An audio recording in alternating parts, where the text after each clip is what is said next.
Are you looking to get ready, be prepared, and transform your financial future? Then you've come to the right place. This is the Get Ready Money podcast with Tony Stewart, where Tony has insightful conversations with financial experts who are changing the way we think about money. Catch up on the latest financial trends and hear practical advice from Tony and his expert guests so you can build healthy habits that work. Be empowered with tips for implementing small changes that can have a big impact on your financial future. So sit back and get ready to hear from today's guest. Welcome to the Get Ready Money podcast, changing the way we think about money. I'm pleased to be joined today by Misty Lynch. Misty is the CEO of Soundview Advisors, as well as a podcast and reality TV show host. In this episode, we'll be discussing Misty's insights on how we change the way we think about money and how to improve our relationship with money.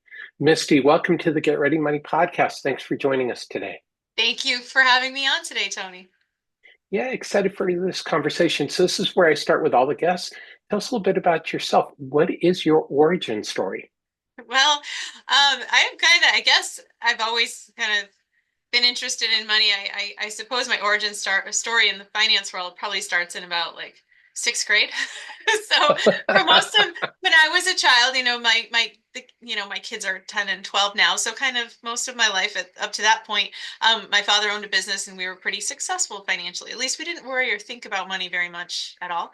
And then around 1990 or 91, my father's business dried up, changed. And so it was really kind of an interesting time where I felt like all we talked about at home was money. It was a huge issue for our family, and kind of a scary time where we had to do things like we had to move, we had to sell our home, we had to sell the cars, we had to, like, everything seemed to change in my mind as a child, like overnight.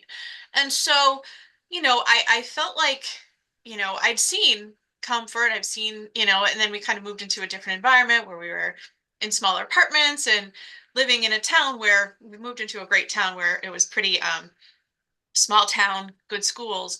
But I could tell there was a big difference between me and a lot of the other kids in the town who were riding horses and doing all sorts of different things with their spare time. So I remember being in sixth grade and we did a stock market contest. And I remember just being so fascinated with the idea of taking your money, putting it somewhere else in businesses and investing it, and then having that, to grow wealth that way. And so I thought I'd solved my parents' problems. Now I've learned a lot more about personal finance to know that you can't invest your way out of poverty. There's certain things that, have to happen in order to do well. But the thought stayed in my head about how do I figure this out? Because I really, it was hard to see the struggles that we face on a pretty regular basis, being, entrepreneurs and, trying to figure out a way to get by. And so, I always kind of was interested in money. At least I wasn't afraid of it, just because I think I was so numb to talking about it all the time, because it just seemed like it was always a part of our lives. So that's kind of where I got my start. And then, went to college at UConn, kind of graduated and got a job in insurance at first, because that was what was hiring. And I lived in Connecticut and there was a lot of good companies and good jobs. And so, but then I kind of fell back into planning and investing when that field kind of was even revealed to me as even an option at that point. So, I've worked in all different areas as far as, worked at John Hancock for a while in compliance and just always kind of stayed in the space, but really felt like, the calling to go work with people independently, one-on-one, to take them from the beginning to end and do the investing, do the planning together. That really, that was always in the back of my mind, even though I was very afraid of being self-employed because of what I'd seen in the past. But so now, things kind of worked out. And around 2020, I turned 40, decided I was just going to do it. And so I ended up leaving a nice corporate job to be, a financial advisor and CFP with my own clients, and really haven't looked back from there. That's awesome. That's quite a story, and so much in there. One of the things I was wondering if we could talk about for a minute is the fear that you overcame, because so many people have fear when it relates to their financial lives, and you could have let the fear Absolutely. paralyze you, but you didn't. Do you have any tips for people who are feeling that fear themselves? Oh yeah, I think I've talked to, people are feeling a lot of fear lately. And I think maybe, you know, I I was afraid that if, I was self-employed, like what if all my clients leave? What if I end up in this situation? And I realized though, because I'd gone through it personally, we didn't die. When my thought, like, we didn't, things changed, but like what happens? And so I kind of saw the worst case scenario and was able in my head to think like, okay, what, I have more money saved now before I left, or okay, this is how much it costs to be us a month. I knew those things from, I've been a CFP since 2011, years before I left to actually work for myself. Um, and my worst case scenario, like my biggest fear, you know, because I'd seen running out of money. And so I'd kind of always planned for that. But I think when I think about what my biggest fear would be, sometimes I'll talk to people and say, okay, maybe they're debating leaving a company or going to work for themselves or taking a risk on their own on themselves. And then we'll ask them like, okay, well, what's the worst case scenario? And they're like, well, I'd go get a job like this. And so basically their worst case scenario is exactly what they're doing today, every day. To me, that's kind of scary to feel like I'd rather live my worst case scenario on a daily basis than take a risk that could lead to a lot more happiness. So it's there's always going to be a little bit of fear, and there's nothing that's really 100% safe, whether you work for someone else or for yourself. So I think really sometimes it's just letting our brains get the best of us that keeps us from doing anything different, because really we want to stay alive. And so all those fears, they're definitely real, and they're definitely something that people, it's hard to work through on your own. Well, I think well, you said so much in there that's amazing, but I think one of the things is the fears are real They're real. and legitimate. But I love, what you said about asking yourself, what's the worst possible thing that can happen? And usually it's not that bad, or it's No. something that you can overcome. Yeah, or it might be like, I've seen some people who really don't like their 9 to 5 job, or they don't like their boss, and so they know they could get another job like that again. And so sometimes it's tricky, and sometimes it takes a while to, and also looking at the math. How much does it cost? How much do you need to make? How much, maybe you don't need to make what your salary is in order to, live your life the way that you want. It just feels like that's what you're worth because that's what somebody has paid you in the past. So we don't spend a lot of time thinking about these things or poking at them or asking questions because we're just, we're busy with the day-to-day things that go on in our lives. So it's really worth some conversations. And sometimes it's not the right thing for people to, work for themselves or anything. There's a lot of different ways to make it work. But if you're somebody who's feeling that fear, but that pull is still there to do something different, eventually it might get too hard to ignore.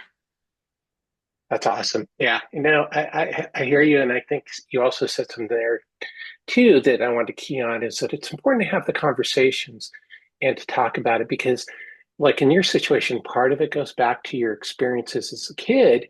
And I know that while my situation, I was fortunate, it was my grandfather, not my father, but hearing about my grandfather going broke really, impacted my early thinking on financial stability. It's like he lost everything. He owned a chain of laundromats. Okay, I'm going to date myself because this was during the Great Depression. So I'm dating myself a little bit here, but hearing those stories, that he had a successful business and he lost it. And what he went through to regain his financial stability, it impacted me. It impacted my father and him being a little conservative with his investments.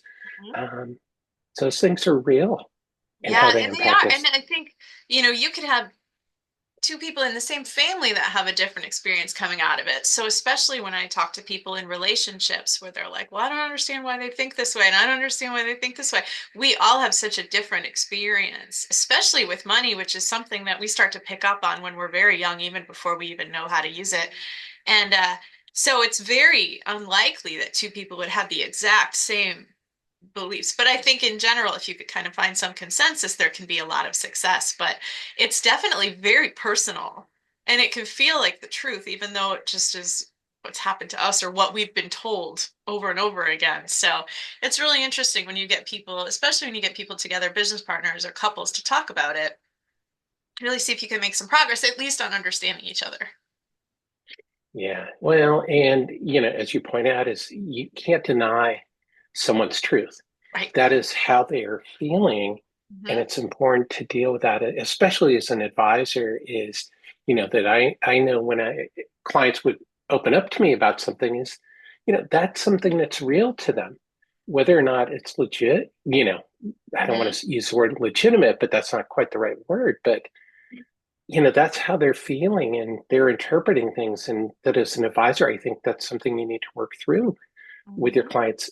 And that sometimes that's the reason why clients don't do certain things instead of the clients not being responsive or Yeah. forgetting. Hmm. No, I had a friend who was very interested in being a CFP, and this was when I was in corporate. And he'd seen me meet with somebody when we were doing some financial planning internally at work, and he was like, "I don't think I could do this. That person's not going to listen to you. They're not going to do what you said." And I said, "Of course, they might not do what I say. That's not the point."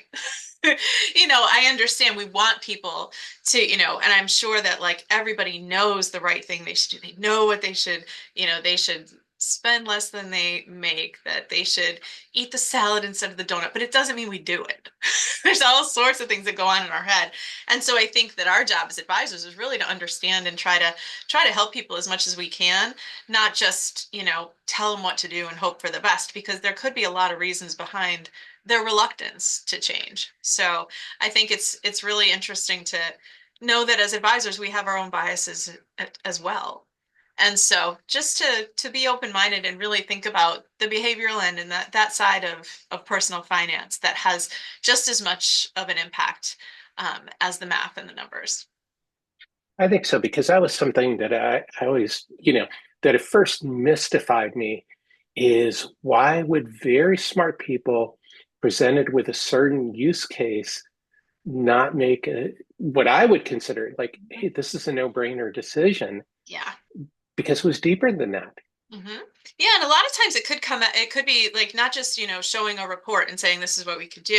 It really sometimes I have to, approach it in different ways, in different scenarios, make it feel real or kind of, a lot of people have a tough time even imagining themselves being 70, 80 years old. Like they can't even think about that future person that they're trying to take care of while they have these things that are on fire right now in their financial life. So, it's really just kind of figuring out ways to get them to, kind of maybe see things or even be open to seeing things in a different way as opposed to what they've always done, which might have, you know, kept them in a spot where they're not completely happy.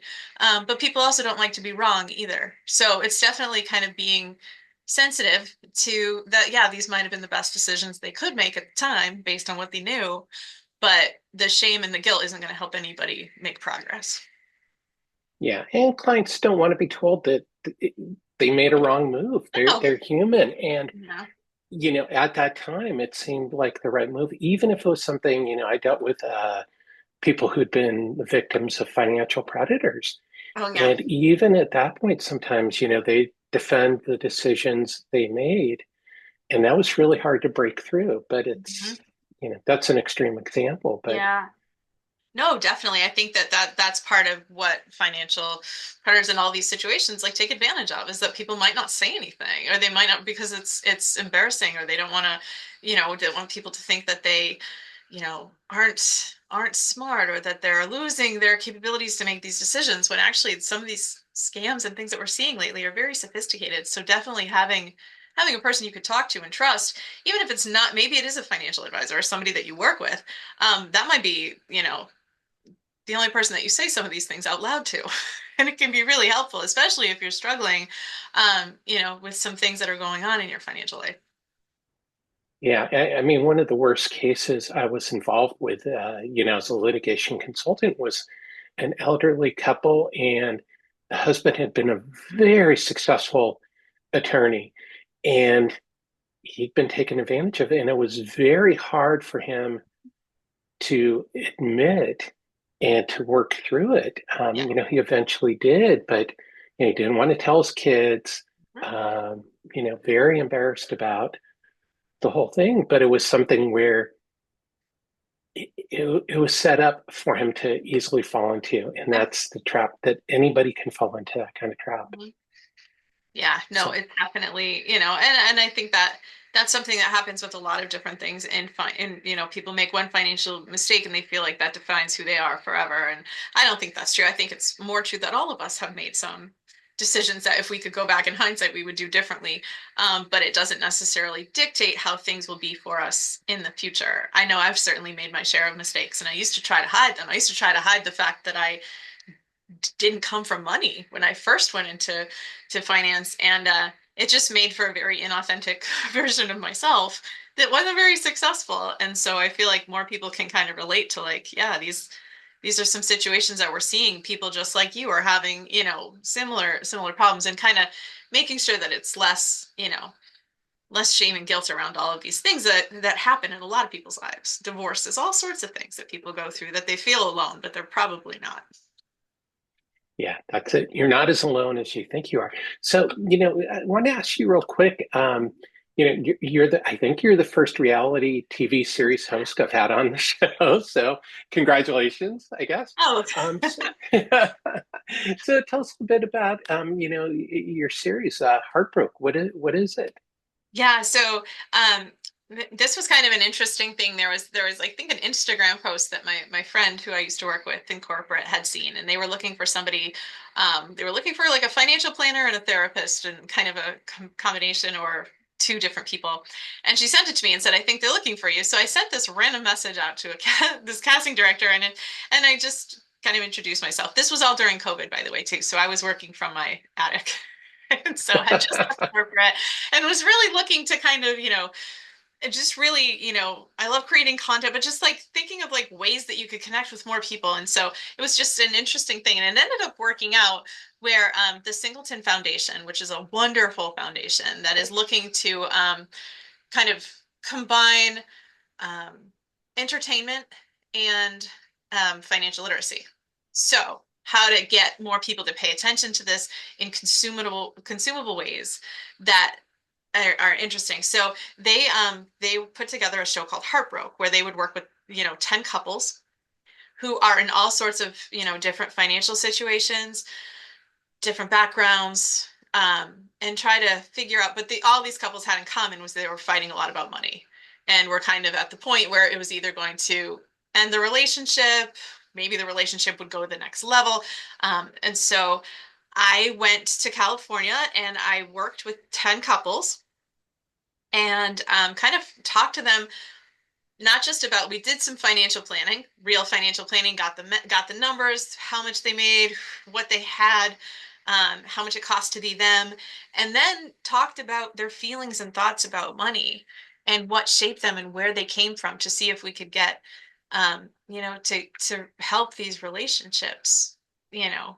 And so it was such an interesting experience. And then I went back 6 weeks later to see how the couples were doing.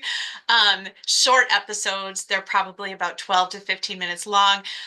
So it was kind of like a different way to communicate information. But I think that, Million Stories Media and the Singleton Foundation are really onto something as far as how we consume information.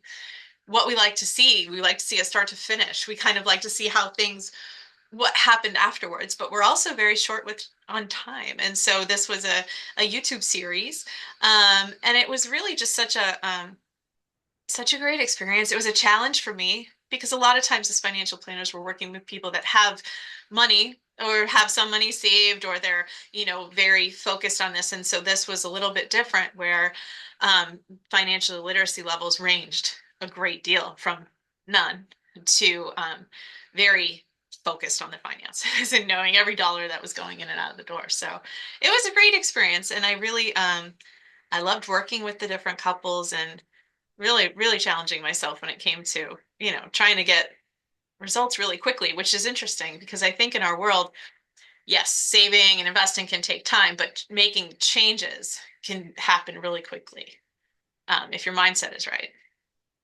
That's awesome. Would you have a quick tip that you'd give couples that are, I guess, in disagreement about money, for lack of a better word?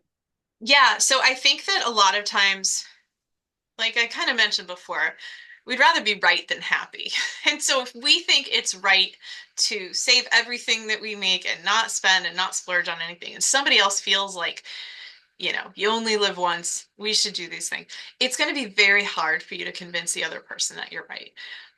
But I think that if we can be a little more open-minded about why this is important to you, because a lot of times these couples loved each other, there was a lot of things that they liked about each other. Some of them probably were attracted to the way that their partner was very different with them, or more free-spirited, or maybe they were more conservative, and so, like that's solidity kind of made them more attractive. So trying to, instead of focusing so much on you know trying to be right, is really just trying to maybe come to some common ground. Like, what do you both want to do together? What are some of the goals that you really both feel strongly about? And usually there will be something. And then trying to figure out, like, okay, if we look at the financial plan, can we afford this? And sometimes people underspend because of fear, and some people overspend because they don't know what's going on. So really looking at it and saying, like, okay, well, now if we do all these things, and then it comes down to like making decisions, like, okay, I think we could do this, or I think we could do this in 2 years, or I think we could do this here, and kind of getting that clarity, because a lot of times we just don't really know what the numbers look like because we've never really looked at anything besides the checking account and kept working. And so really getting a better understanding about like them financially as a couple, maybe, I think one of the scenarios, we looked at the money, things looked good, and they didn't have to fight over if he got extra guac on his burrito, because those $2 that meant a lot to him and made her really frustrated long term didn't amount to much. so it was a fun experience. Well, that's awesome. And I think, it sounds like the real basis there is communication Yeah. and having the conversations. Yeah, communication is so important. And a lot of times that's where it kind of stops. Like when we get frustrated, like, you either don't talk about it, you put your head in the sand, or, you talk to other people about it and not the person that you're trying to work on the relationship with. So yeah, communication, and even like working on your own thoughts and your own work you could do yourself can improve a relationship without anybody else participating at all. So kind of, even in my book, and when I was talking with the couples, like there was even some journal prompts, some things that they could do on their own to try to get to like, why are they so upset about this? Why is, what might be, you know, what they might be thinking or feeling. And that kind of work can be really helpful, even if you don't have anybody, if you're the only one doing the work. That's awesome. That's awesome. Well, let's switch gears. The next set of questions are the get ready questions. These are sort of quick answer questions that I ask all of my guests. Mhm. The first one is, what basic money concept do you wish people knew? Oof. Um, I do think you know, the basics of investing, I think, are important. I come from a family that didn't have anything invested or saved for the future. And we did experience some really good times, financially in like the 80s, where if just a piece of that money was put away, life would be completely different. Or people with young children that are like, oh, education is going to be so, even if they start really small, really early, just the way that compounding returns works, because it's really fascinating. Some people I've talked to who have, $1 million saved for retirement, they didn't do anything else except for sign up for the 401k when they first started, put in what somebody told them to put in, and just continue to work and move on. So I think that feeling that it has to take so much to get started, or that it's so difficult, I really, I hope, or that, there's just not enough, because I feel like if you kind of decide to pay yourself first and put something away and just keep going and being consistent with it, it can be really life changing. Um, and I've seen how hard it is when you don't.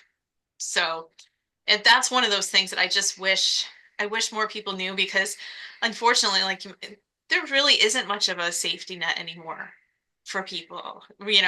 There's the pensions and the social security, all those things are kind of, they're not going to do enough. And so I think that, yeah, starting small and starting early can have such a huge impact.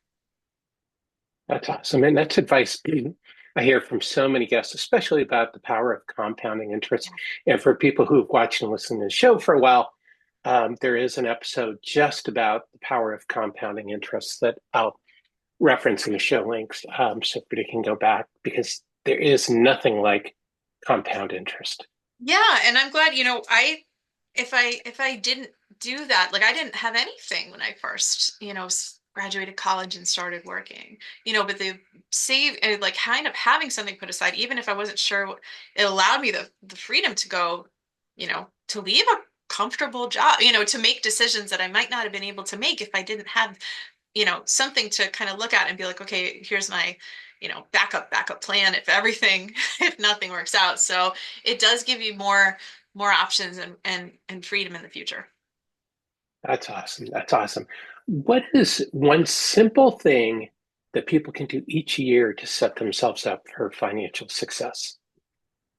I think one thing that they can do, and this is something that I've just started to do with some clients lately, is kind of I would look at your taxes. And this is a big expense for a lot of people, and it's something that a lot of people don't really look at, on a regular basis.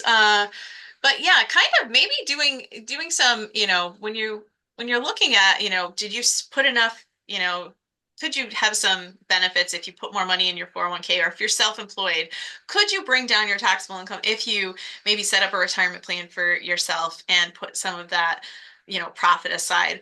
And I think some people, just don't even know really what the taxes look like. And so that's something where I feel like people might be able to have some quick wins, or maybe they could take advantage of things like a health savings account or something where they can, get some tax benefits now, and then some benefits also financially in the future. Because universally, nobody I've talked to has loved paying a lot of extra in taxes, or, if they're getting a huge return, maybe they're, putting too much, maybe they're withholding too much. So doing even just like a tiny bit of tax planning, I think, in throughout the year, or working with an accountant, even if it's just once, to kind of see how things look, can be really, really helpful, for some quick financial wins. So that's something that I've been spending a lot of time talking with people about, especially people who have a small business or something even on the side and haven't even really thought about it. Things that they could do, financially, to help them when it comes to the tax situation. Well, that's awesome. And, I mean, the bottom line is tax planning is for everyone, as you It talked really about is. it. Yeah, no, definitely. Definitely. All right. Well, the next question is, what is one habit that people can change when it comes to their money? Ooh.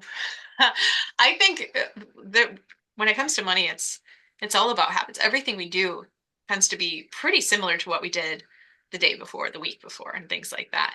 And so I think that one of the things that people can do, is really look at what they're doing, look at their spending. Maybe take some time to, if they're one of those people that hates budget, maybe maybe using something like an app or a tool that kind of automatically kind of categorizes things for you, so you can actually take like a bigger picture look at where your money's going. I hear that a lot from people where they just feel like it's disappearing and that could be because they think that they spend this on groceries or gas or transportation, but they're actually spending something different. So I think that that could be something, if you're trying to change your habits, is really kind of taking a look right now at what you're actually doing, and then deciding consciously, like, is this what you want to continue to do, or is this something where you want to make some changes? Year end is really good to kind of take a look back and see, like, okay, I remember one year I spent a couple $1,000s on books, and so now I've switched to going to the library.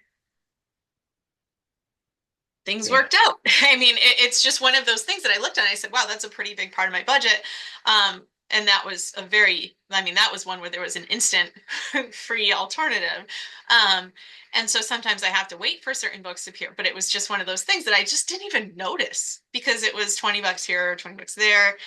So kind of looking at what your habits are, and then seeing if it's something you want to keep or if it's something that you really don't like looking at. And that might be one place that you can start to make some changes.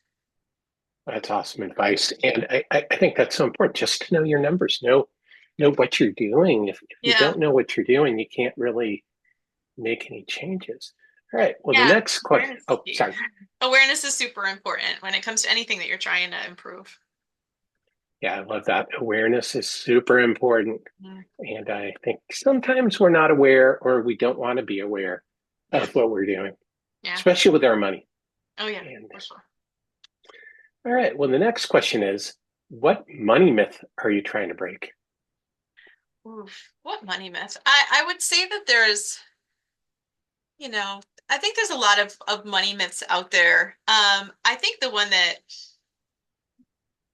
I personally um have a hard time with some people is kind of the ones that made one bad decision or a couple bad decisions have just decided universally, I am bad with money, period. And so I feel like if you're somebody who's told yourself that you're bad with money, you're going to probably, like I said before, our brains want to be right. And so you might continue to make decisions that prove that right, even if it's not making you happy or it's hurting you. So I feel like, some people say, debt is bad. They put these kind of personal labels on certain things, so I really feel like one of the things are renting is bad, like, or it's never good. And I think that just having those polarizing views, sometimes these things are good. I put my CFP tuition on a credit card, not a low balance 0%, whatever credit card I could get. Was that a bad financial decision? Potentially, if you're looking at it versus other things. But if it was the only option I had, it was a pretty good decision. So I think that those labels of things being good or bad when it comes to us with our decisions, or some of the things that we might do, like borrowing money or renting an apartment, all of those things, I think it's important to not think about those as good or bad. They're neutral. What really is important is kind of what your personal goals are and trying to figure out, yes, you might have had a bad day or made a bad choice, or maybe you wish you bought a home 10 years ago but didn't. Like, I feel like those labels can definitely hold people back and keep them from making progress, because we just kind of get stuck in these patterns and then just kind of give up and say, okay, well, I guess that's just, I'm never going to be good at this, I'm never going to do it, instead of, kind of looking at the possibilities there to do better, and maybe getting rid of some of those labels that make people feel a certain way, whether it's good or bad. That's awesome.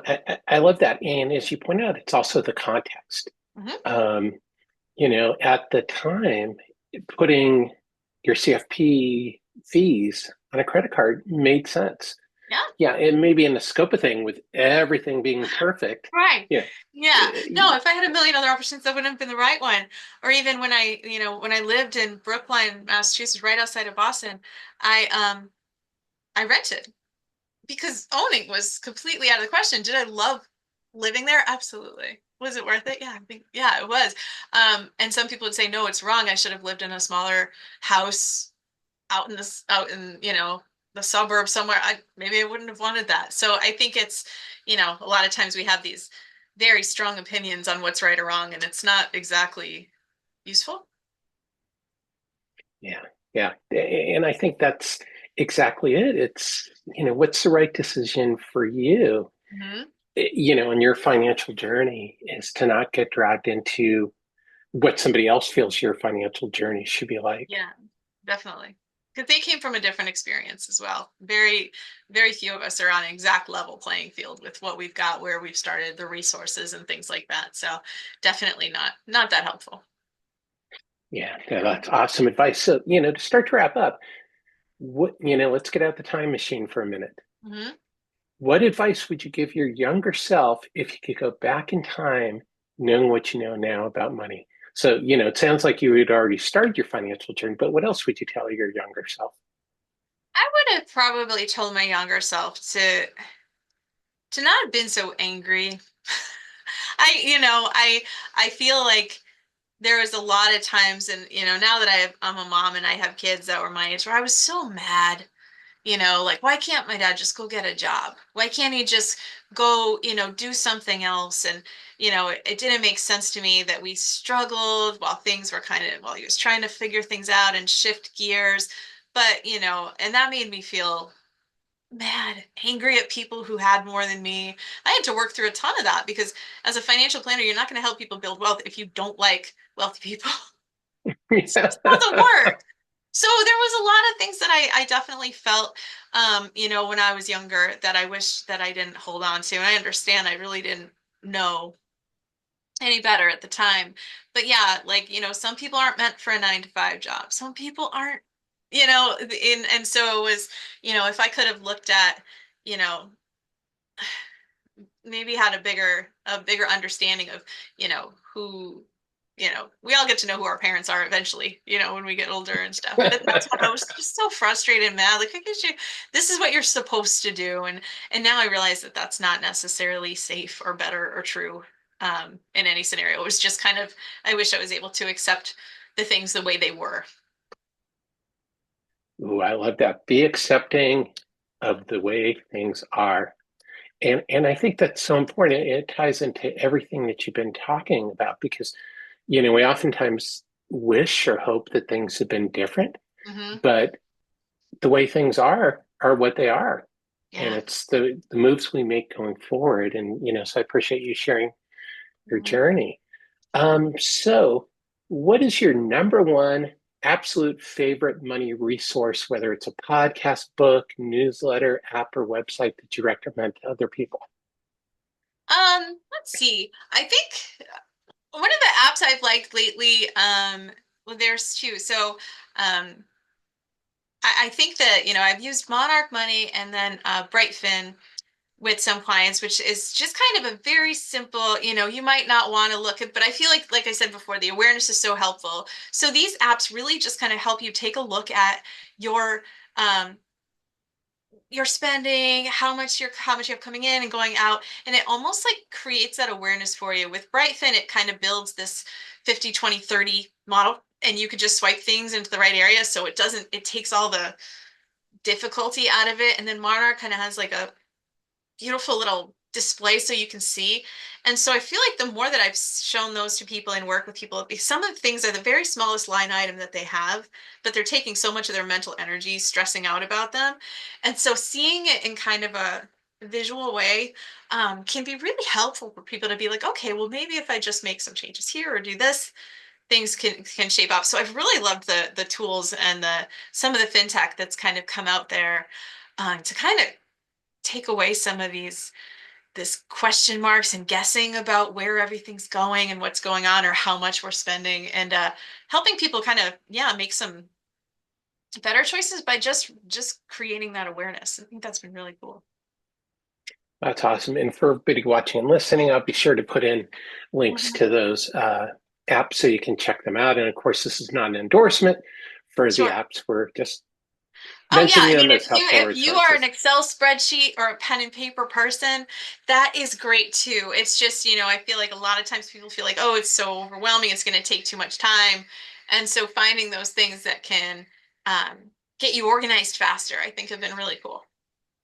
Yeah, that's awesome. And I'm glad you said that about the spreadsheets because it doesn't matter what you do, Matter. it's that you do it. Absolutely. Yeah, you can definitely. I love, there's certain things that I do even, with my goals and stuff. I write them down in pen and paper, and I feel like sometimes getting certain things out of your head and really writing them down can help you reach a lot more success. Yeah, awesome. Okay, well, to wrap up, what is your number one tip on changing the way we think about money? Yeah. So I would say if you want to change the way you think about money, I think sometimes it might involve doing a little bit of questioning your current beliefs.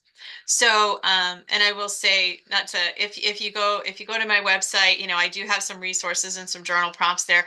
And then in the book, there's one at the end of every chapter where really, because some of these things that we've heard throughout our whole lifetimes can feel so true, they can feel like facts.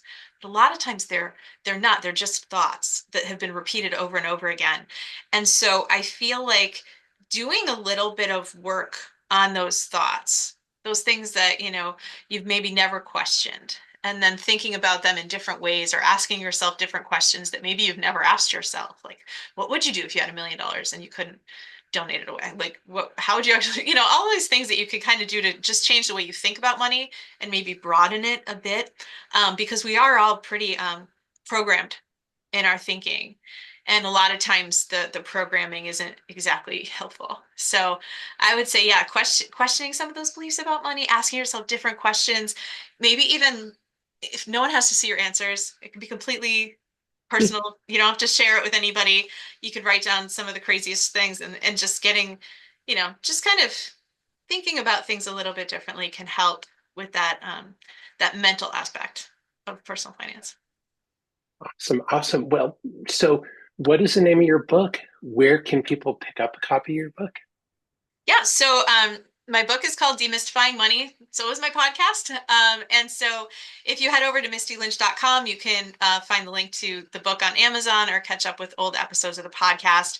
Really love talking about this stuff, kind of, breaking down some of the fears, the shame, some of the blocks that we've put up in place that really only exist in our own head, and trying to find ways to help more people be successful, and define what that actually looks like for them instead of what it's supposed to be.